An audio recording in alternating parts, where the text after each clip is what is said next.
অনেকদিন পর বাঁশের কোরল নিবার আসছি। আপনার সাথে থাকুন, আপনাদের দেখানোর চেষ্টা করব। এই ধরনের বিশেষ করে পাহাড় জঙ্গলে যখন আপনি আসবেন তখন তো অনেক কিছুর সাথে ফেস করতে হয়, তো সাবধানে।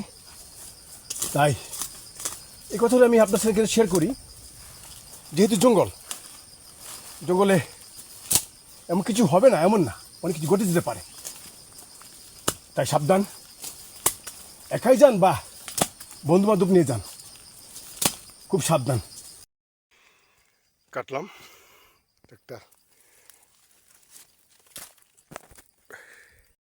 অনেকগুলো কাটলাম, হয়ে যাবে, এত বেশি কাটার প্রয়োজন নেই। এখন যাওয়ার পালা। আকাশের অবস্থা বেশি ভালো নেই, যে কোনো মুহূর্তে বৃষ্টি হতে পারে। তাই আজকের মতো এখানেই। এখন জিরির যাবো, জিরি গিয়ে এগুলো পরিষ্কার করে তারপর বাড়িতে রওনা দেব। খুব সাবধানে কাজ করতে হয়, তা না হলে যে আঁশগুলো লেগে প্রচুর পরিমাণে। একটা কথা মনে রাখবেন, যখন আপনি করিল কাটতে যাবেন এই ধরনের আঁশ পাবেন, খুব সাবধান, খুব খাউজে। কিন্তু যখন আপনি এগুলো ফেলে দিবেন তবুও কিন্তু আঁশ লাগলে খুব খাও যায়।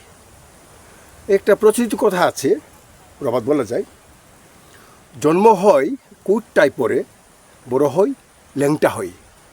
যখন বড় হয়ে যায় বাসটা তখন সে সুজা। যখন জন্ম নেই এরকম তার পোশাক পরেছে, যারা আমি ভালো। ভিডিওটির কাছে সবাইকে ধন্যবাদ।